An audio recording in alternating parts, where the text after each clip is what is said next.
shade black the sun. There's a hope burning brighter in a fearless love. There's a brighter day. There's a higher name. Don't hide in silence while the truth screams out. Don't fear the future shaking up this ground.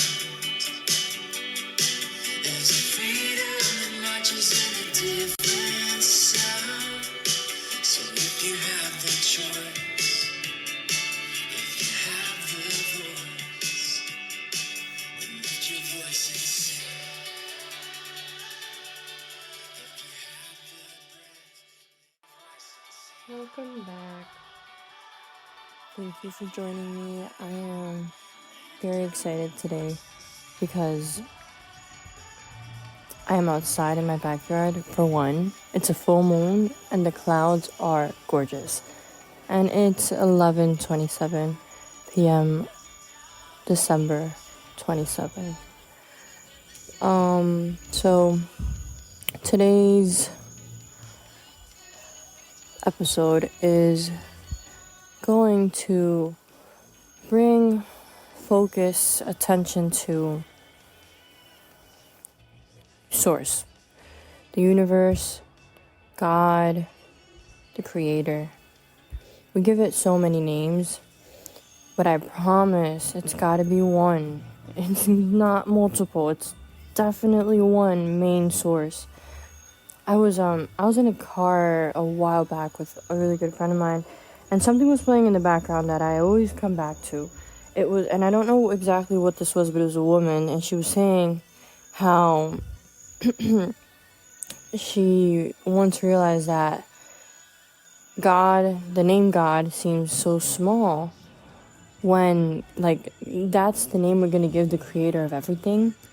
And then it just hit me. I mean, yeah, we say God, and that's like the only thing that we know for source, right? For like the creator. But what if you just don't really label it? What if you don't really give it much judgment and more like acceptance and more curiosity and more, let me hear this, let me understand this? Because God that we know, for the most part, especially the people that have been raised in heavy religious homes, is a God that punishes and loves you only when you're good, and that's not it. Like, that is a doctrine of shame and guilt, which we are all recovering from, even those that have not been in a church, even those, because it's a normal thing that, like, it's made its way into society, right? It's made its way completely into our daily lives. What's acceptable and what is not only through the law, but through religious perspectives that even those that are not religious maintain, which is so fucking strange. But it just tells you how much of a brainwashed program religion has been. So God, I feel like, is a really important point to get past, let's say, because we can become very enlightened and very spiritual and knowledgeable, but we cannot lack the connection to something greater than us. You are part of something bigger than yourself. And if you don't believe in source, then you don't believe you're part of something bigger than yourself. There's a reason why people in church pray, right? Pray and ask to be provided for. It's because there's something bigger than us. Now, the only fault that I find between religion and real life is that religion will tell you to pray and like, you know, give money and like do an offering and do this and do that and like, and really push on the idea of doing things in a godly form, or just like, you know, like forgot to see you. And that's wrong, because that's not really how it works. It's not like the God that I said at the beginning that punish and rewards. That's what you're doing when you're praying to be provided for. When God said it's done, when God said in the Bible that you have the power to create, and that anything that you ask for is done. So pretty much if you read in between the lines, it means you can go and set out for that you desire and be sure that you'll receive it. But the reason why a lot of things don't come is because we are in our own way and we set out for things that we think we should be doing.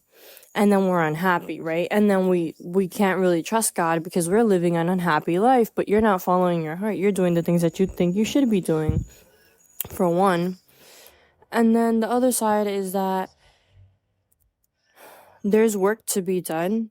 There's a discipline needed to really achieve the things that God has said that are yours. It's not like you sit on your ass and then things are given. People knock at your door, even though that does happen. Even though these things do occur and miracles are a thing, right? When there are miracles, best believe that this person is ready, is prepared to receive it, has done something for that, right? Something has to be done. Like, you gotta give something. And what I realized in the last 2 years of me meditating, so I'll give you like a quick summary of my upbringing. I was born into like a Catholic church, got baptized, grew up, started doing like Christian churches at like 5. My mother would take me all the time. I loved it.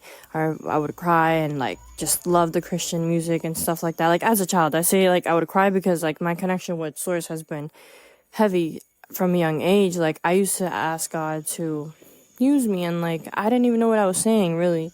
Now I come to understand the way that he's using me and the way that he has been using me this entire time, right? We expect like a stage, or we expect anything further than what we're already doing, right? And then in this whole like awakening journey of mine, I realized like, oh, I'm already being given the opportunity to help every day at all times. And so I try my best, and also to know the difference between those that are willing to be helped and those that are just stuck in their ways. And that's a whole another conversation on its own. Growing up, I stopped going to church. Well, let me go back. There was one time when I was about 13, I remember, and this was like something that really marked me growing up, which was a day that I just rebelled of going to church. I was like, nah, I don't want to go. I'm not going to church. My mom was really upset, and I was really upset too. I was super upset, but I didn't know why. But I would say, Jesus, like, I believe, like, I know, but I don't know about this. Like, I don't know the church stuff. Like, my mom started going to church, like Christian church, a lot, and it was a lot. Like, you know what I mean? Like, it was like we didn't really used to go like that, and then we just started going a lot at a certain age growing up. And then as I got older, and like more understanding about certain things that were weird and something, I don't know, things that just wouldn't add up, right? Like, I couldn't put my finger on it because the Bible was the Bible and the pastor was a pastor and what they said it was, and what the fuck did I know? But still, something was just like, nah, triggering me to not go that day. And like, I guess I made peace with it slowly but surely because I went back. But I didn't want to go because I felt like everything was a lie. Like, something wasn't hitting right. Like, I wanted to pray and I wanted to talk to God, but I don't want to go to church. And so, whatever, I continued to go. I served in church. I sang in church. I did a lot. And it was all the foundation to who I am now, because I understand a lot of the faith that I have comes from a lot of the teachings, and a lot of the values come from a lot of the teachings of Jesus' life, which I am so grateful for. And then, so I moved out when I was 18, and I moved from Colombia to the States, and I was going to church on and off, and I was just like living my life. Like, now I was just living by myself. I was making money. I was going out. I started drinking. I started smoking. I just started just living my life. And I always had this thought about, and I say these things because before that I never really did those things. Because I used to live with my mom and we were raised Christian and stuff like that. So if I ever went out, it was like fake, had to make it seem less than it was. Even though I wanted to go out. but whatever. After that, I just would think that I would always go back to church. It was a thought of mine that, like, yeah, I'll go back one day, as if, like, it was necessary or needed or something. And that was never the case. And even, like, I was 18 when I stopped going, and then I went back, and then I had some experiences at the beginning of the year traveling where, like, I ended up at churches, and it made me wonder. I'm like, God, are you bringing me here? Like, how? The way that I'll tell you these stories later on, but, like, the way that I ended up at these churches, I was like, and like with people that were religious around me being my mentors and stuff, and in the times that I was traveling and meeting people, I was like, what the fuck, am I supposed to be reading the Bible again or something? Because I had started meditating 2 years ago, but I'm gonna go up to that in a moment, and it'll go full circle. So that never happened. I never really go back to church, and then I start meditating. And when I started meditating, like, I would always think about God. Like, every day I would think about, like, how it was strange that I wouldn't talk to God. Like, I fully believed in God, but I just wouldn't talk to God. I wouldn't talk to God. Like, I would just, like, know that all was well and that He was in control, but I just never prayed, and I had a guilt, like, and I was like, yeah, I'm gonna die, and I'm not gonna talk to God. This is bad.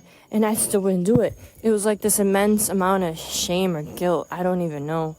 And, like, when I started meditating, it was hard to quiet, and to, like, calm myself down. And so what I would do to meditate was pray. Like, that's literally how it would start, because that I knew how to do well. So I would just start praying and saying thank you. And, like, now I know that gratitude is, like, a superpower. Like, take out your gratitude anytime you feel like shit, literally. And at this time, that was my prayer. It was just like, because meditating had brought me to such an awareness of everything that I was and that I had, and to be more grateful for it. So I would just sit and, like, close my eyes and be like, thank you for this roof, thank you for this floor, thank you for this mattress, thank you for, like, whatever, like, literally anything around me, like baby steps into, like, the meditation. Eventually I would quiet down, and my meditations were amazing, and they were, like, super profound, and little by little they got better and better, and I got way better. Like, now I could meditate quicker. Like, I could just go into that mode. That's why I always tell people, just practice, just keep going, because at first it's definitely a lot going on in our mind, but after a while you are more in a meditative state than a chaotic state, which is one of the pluses from meditations. But so through this whole time I realized, like, oh, like maybe, like, 6 months into meditating, I realized that I was never going to go to church again, because now I understood things differently. I knew that God was within. I felt God within me, in the sense of, like, he's never not present. I am my own judge when I think that I'm doing something wrong, and I'm like, oh, God might, do something to me. Like, people that think that God punishes, it's like, no, you're not fooling anybody. Like, you're just fooling yourself. It's your own integrity. That's called, like, emotional, I guess emotional intelligence, but also being responsible of yourself, like, not to say that God is the doer and undoer of every single thing that happens, because that's just, like, the blame game with God. Meanwhile, God's like, I don't know, like, I'm you, but you're you too. You know what I mean? Like, because the consciousness of God is whole. It's like the superhead, right? The Godhead, and then the super consciousness is the Godhead, but then you're a consciousness. You're not the super consciousness, but you're a consciousness. So you make a part of. So yeah, God is within and God is experienced. I say this because some people get lost in the like, oh, everything is cool, everything is God, everything is love, everything is, like, I'm just living it. And it's just an experience. And it's true. This is true. But when it becomes deteriorating. Like, this is what people talk about when it comes to sins. Like, there's different reasons for why you don't want to sleep around. Not because it's a sin, but because it's not well taken by your spirit, by your soul. There's different effects on your energy and a bunch of other things that we were not taught. And that's the type of stuff that God's gonna be like, well, it's up to you. You know, if you want to let spirits enter your auric field because you sleep around with people that you don't know, or if you want to get angry all the time and allow all the negatives that are around attached to you, that's up to you. Like, you know what I mean? Because like there's a very thin line between the human experience and being accountable. I think that's the word I was looking for earlier. So I say that because it matters. It matters a lot, because a lot of people don't believe in God because we have not been able to take accountability as a collective for the things that are wrong and the things that are evil. That there's reasons why we have come to that through the past. No matter what story you listen to, what truth comes out, that's the bottom line of it all. You know, and until you can accept that as a collective, and you don't say, oh, what about the children that are hungry, and what about the kids that die at a young age, and like the worst type of scenarios to discredit God and pat yourself on the shoulder because you're a victim of God. Like, that's not God. That's not even the creator. That's not, like, that doesn't even make sense. If he wanted to ruin you, he would. If he wanted to strike you down, he would, right? Like, me speaking as him being singular, which I don't believe. I think it's the all, like, it's everything, which is so much greater than a God, right? And that's that feeling. That's that crown chakra being connected to source. And meditation helps with the balancing of your energy centers, your chakras. And it's great if you're doing singing bowls, and if you're doing like chants and mudras, and like playing the frequencies for your different energy centers. That's kind of how most of us start. But I want something to be pointed out and like never forgotten, because sometimes we get lost and we keep forgetting. Even through the spiritual, we hang on to material stuff. Crystals are nice, oils are great,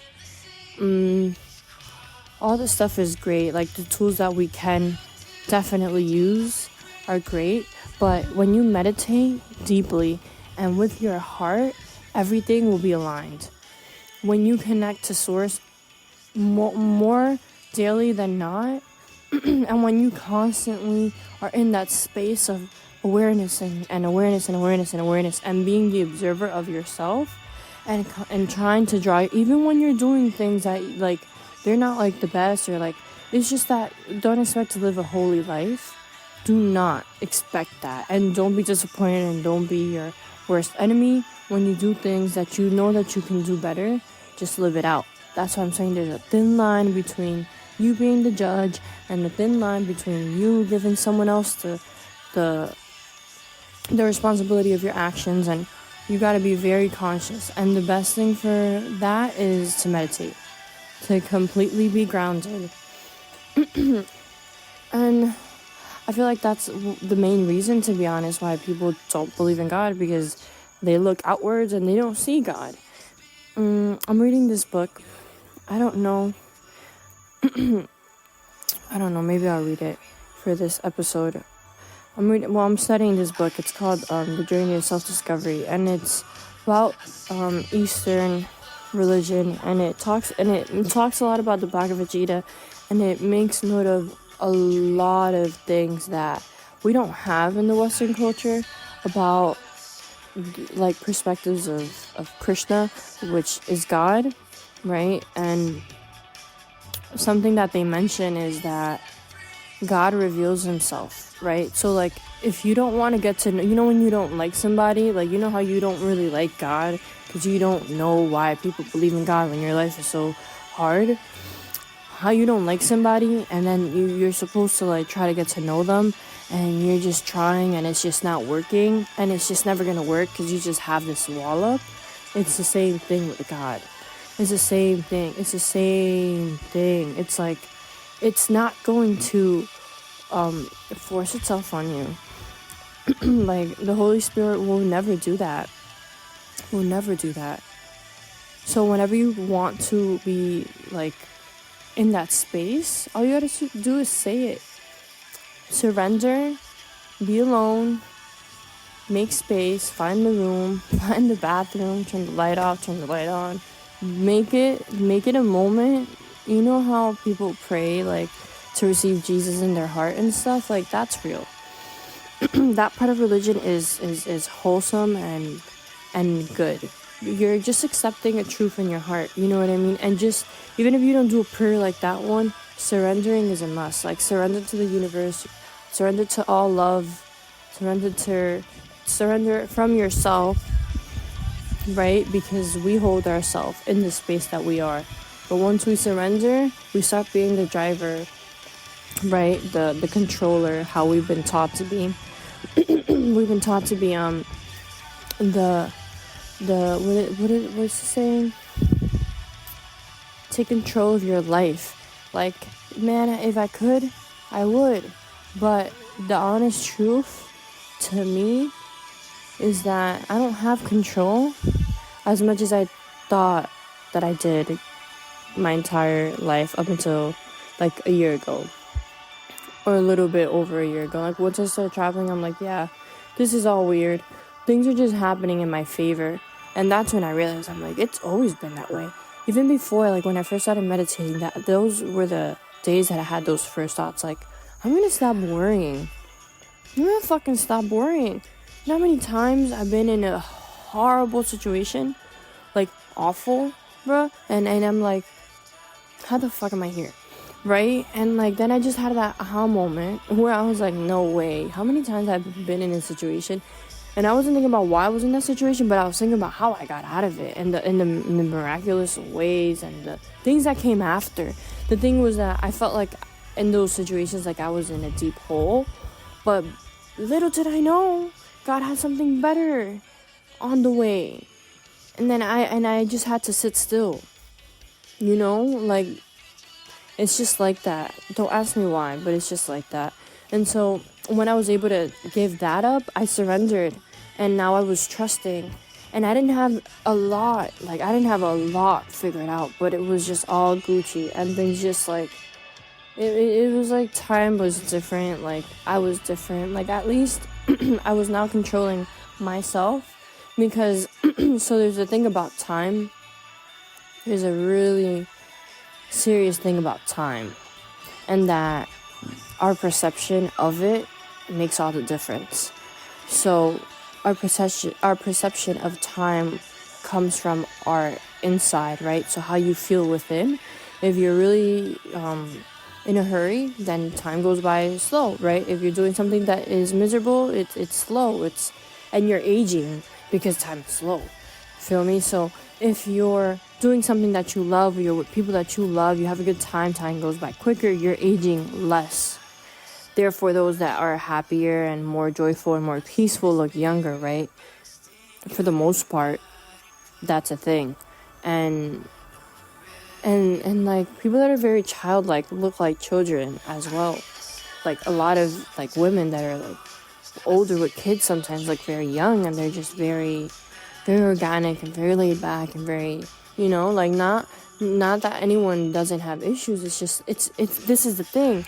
Not that anyone has an easier life. It's just the way that they approach it, right?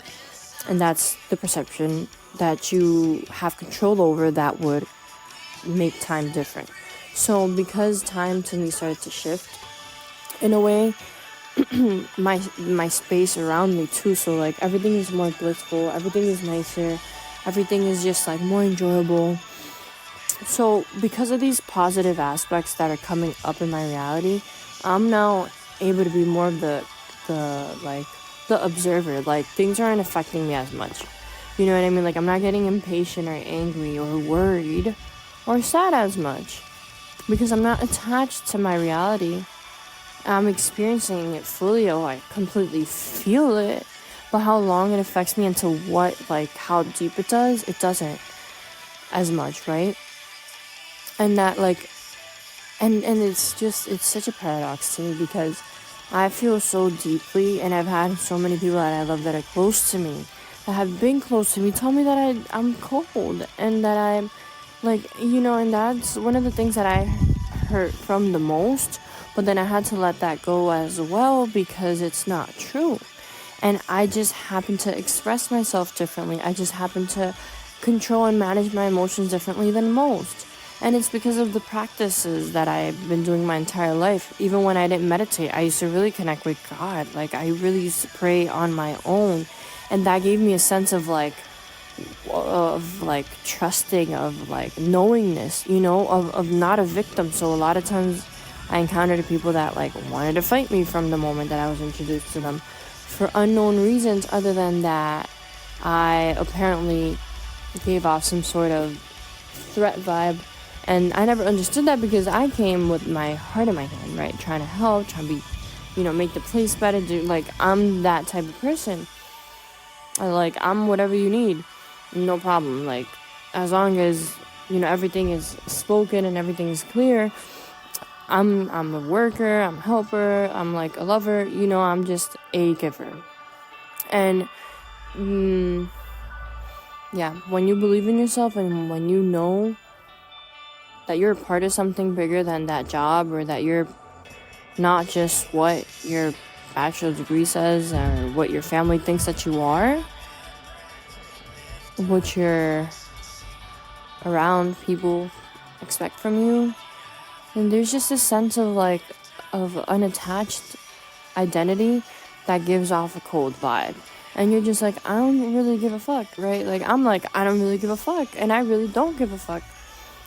I only care because my heart is just what it is. Like, I really, I want to be detached from a lot of things that I'm not, but I have a really big heart. And because I have a big heart, I've separated myself from people that just don't know how to fucking take care of the people that they appreciate. And I don't even take that personal now. At a time I did, but now I'm just like, people just do the best that they can. So you just gotta do you and separate yourself and do the best that you can to keep in touch with those if necessary. And if not, then fuck it. Like, just keep it moving, like, no matter who it is. Because what are you gonna do? You're gonna keep trying to have a conversation that you can't have. Gonna keep trying to do something that can't be done because it's just not. Like, whether it comes to like partners or family or work, like, we have to unattach ourselves from what we think something is to us in relation to us. It's all in the mind. If you don't want to be there, you don't have to be there.